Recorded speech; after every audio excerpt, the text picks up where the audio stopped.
So today we're going to do the handover video on this Rapido. We're going to start on the outside and then we're going to move on to the inside. So firstly, if we come over to the passenger side, you can see on the A-Class model you've got your passenger door here along with your diesel filler cap there to put your diesel in. Moving along, you've then got your truma vent, which is just up here. This is in essence the chimney, and it does get very hot, so do bear that in mind. You've then got your fill-up point for your fresh water tank, which is just here. All you need to do is unscrew that, use a food grade hose pipe to put the pipe in there and fill the tank up.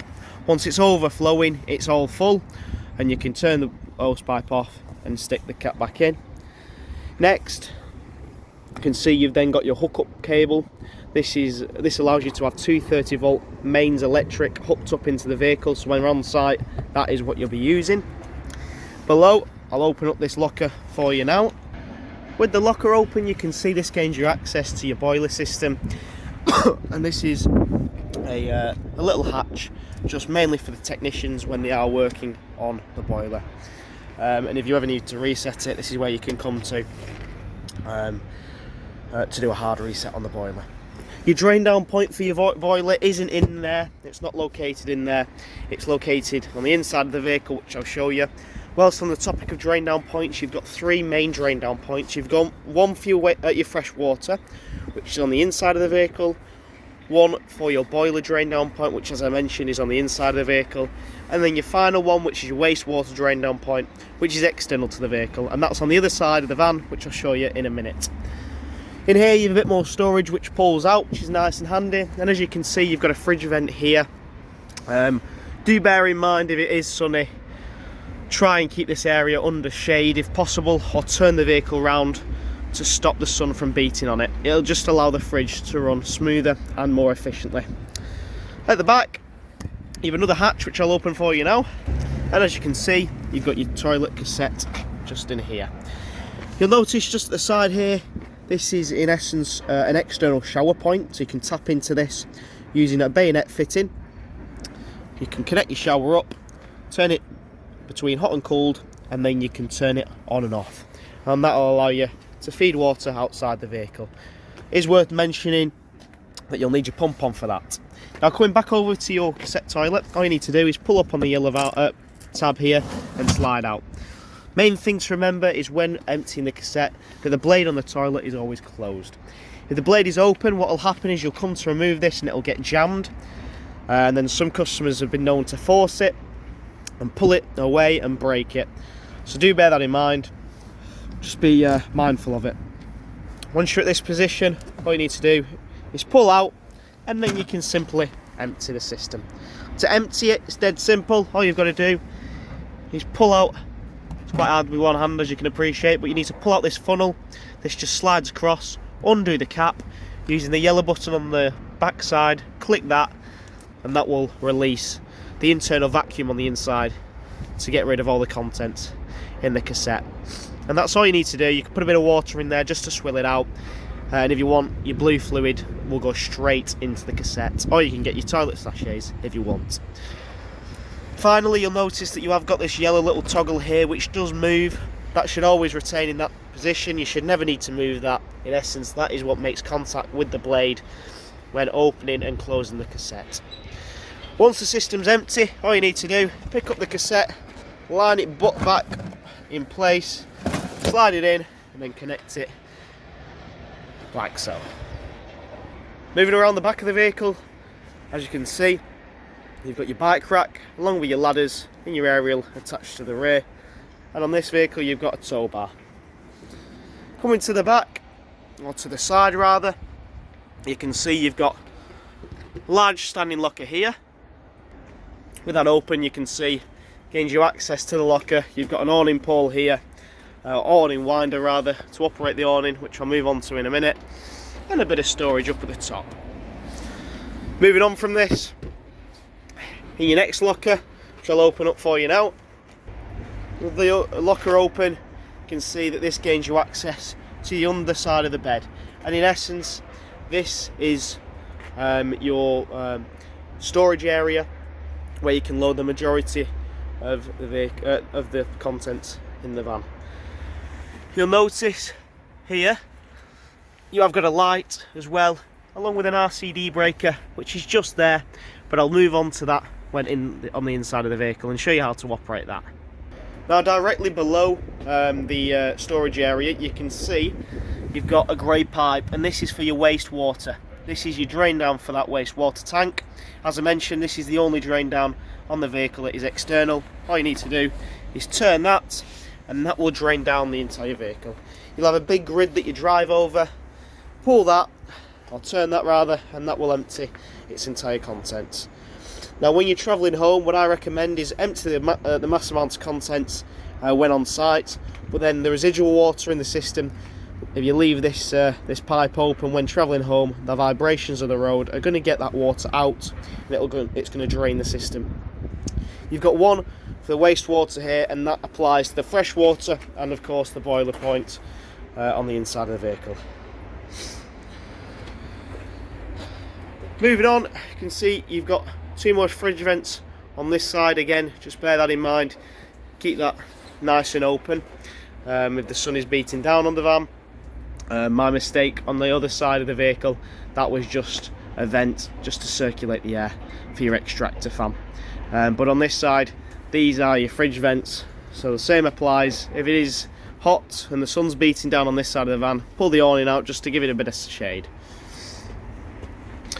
You'll notice, moving on, you've got some more storage here, and then finally up at the front in this locker is your gas locker. Now you need to make sure that the gas locker is closed at all times when travelling, and that the bottles are turned off due to safety.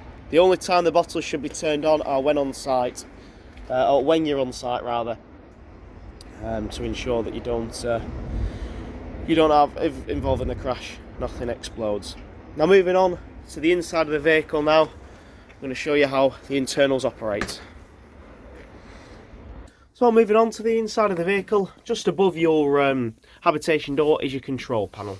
Flick the switch, and as you can see, that will activate the system. To turn on your lights, click the light switch button here, which turns on and activates your lights on the inside of the vehicle. You then got another button here which will turn on a light on the outside of the vehicle, which is your door light, and then your pump is just indicated by a little tap here. Click that on to turn the pump on. Now you should only run the pump when you've got water in the system. Never run the pump without water in the system, because you'll just simply burn out the pump. With that in mind, when you're on site, fill up with water, and then come to your taps, including your shower, turn them on and turn them to hot. What that'll do is it'll pull water from the fresh water tank into the boiler and then out of the tap. It'll spurt and splutter, and then when it's running steadily, you've primed your system for your hot water. Once you've done it for the hot water, flick it over to cooled and do the exact same. Now the reason I tell you to do this for your hot water first is this will pull water through the boiler, which takes approximately 10 litres of water, and will hold that. That then means once you've primed the system, you can turn your heating on, which will begin heating that water up, and then by the time you need your water, your hot water rather, that water should have been in there long enough to heat up. You've got to bear in mind, it's not like a boiler system at home. It's not instant hot water. It does take time to heat up, so just bear that in mind for when you are using the system. Moving back up, you'll notice you've got a final icon at the top here, and that's just a fan.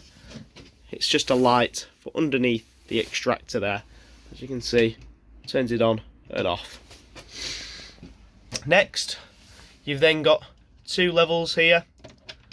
You've got your battery level, which shows you your voltage,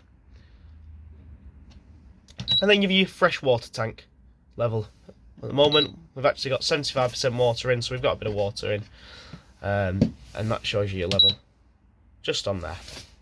She's dead simple and dead easy. You've then got your aux 1 and aux 2, which will allow anything 12 volt in the vehicle to operate, should you wish. And then your big master switch, which is up at the top.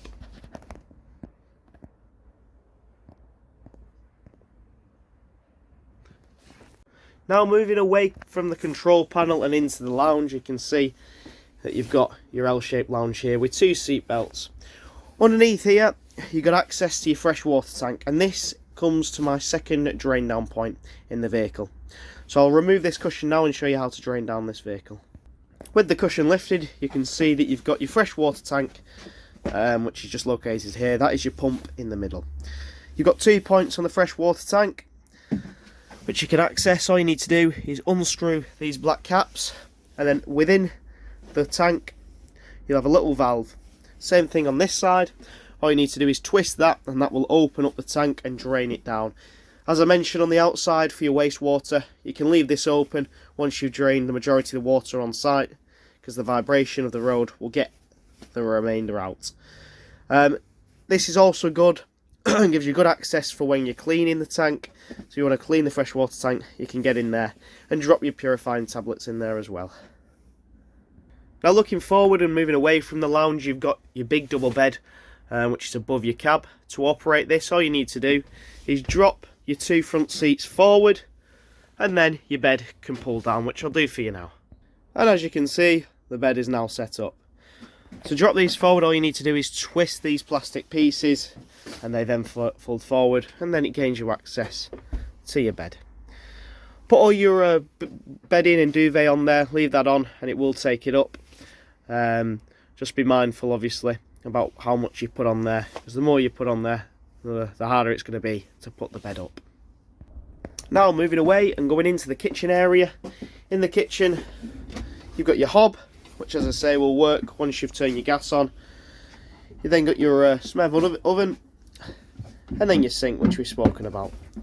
This brings me on to your third and final drain down point in the vehicle, which is your boiler drain down point.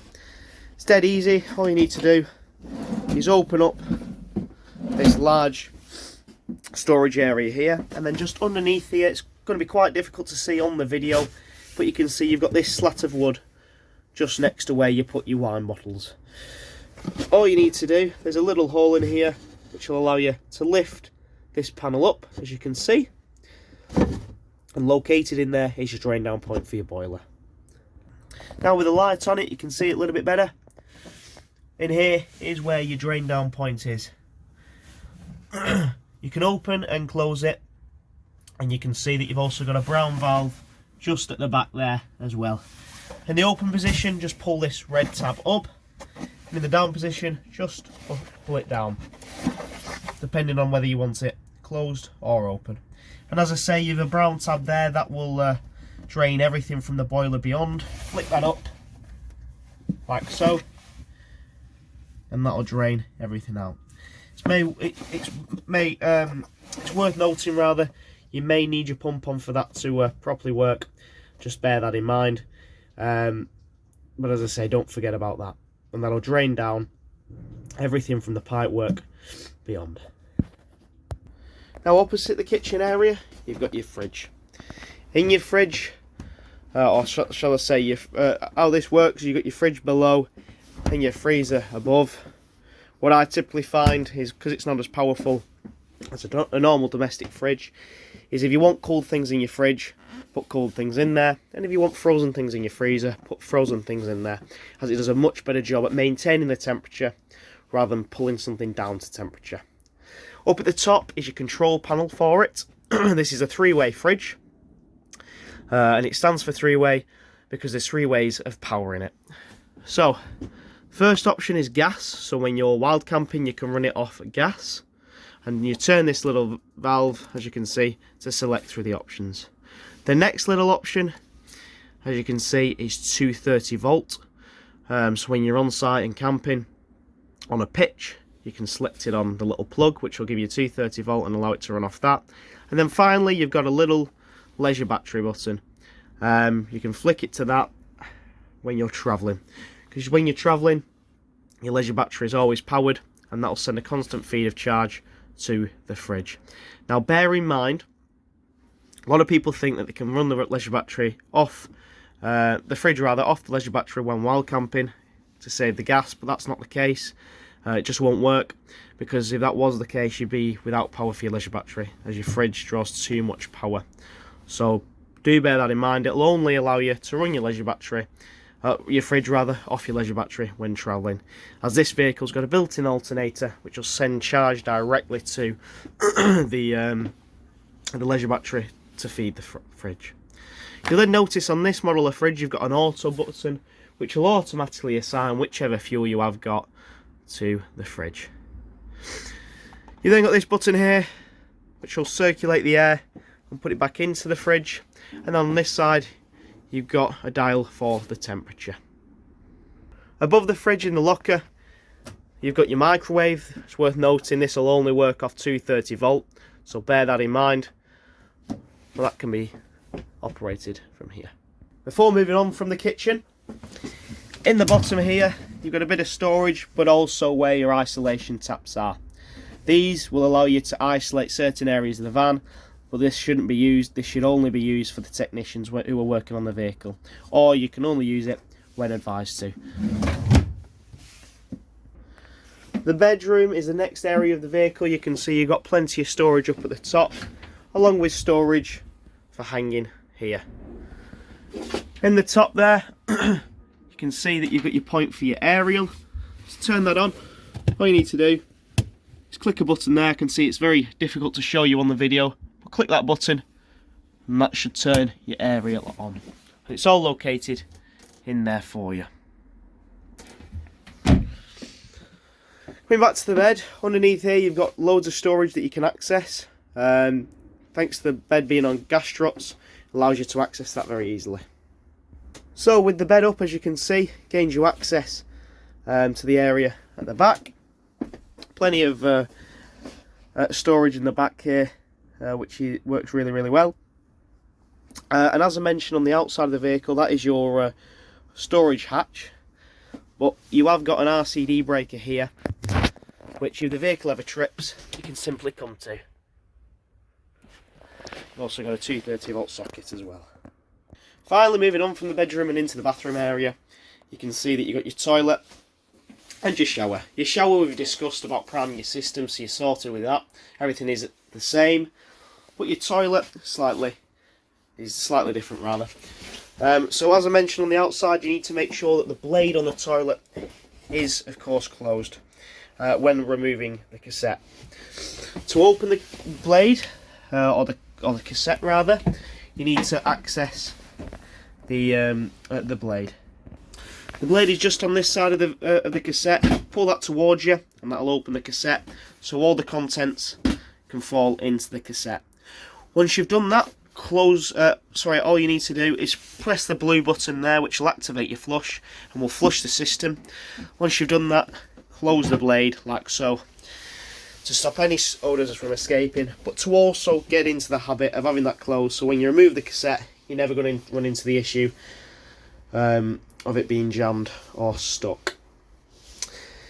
As I say, your flush is this blue button here. It's worth noting that you've got to have your pump on for that to operate, and this little red icon here will glow when you're at full capacity on your cassette.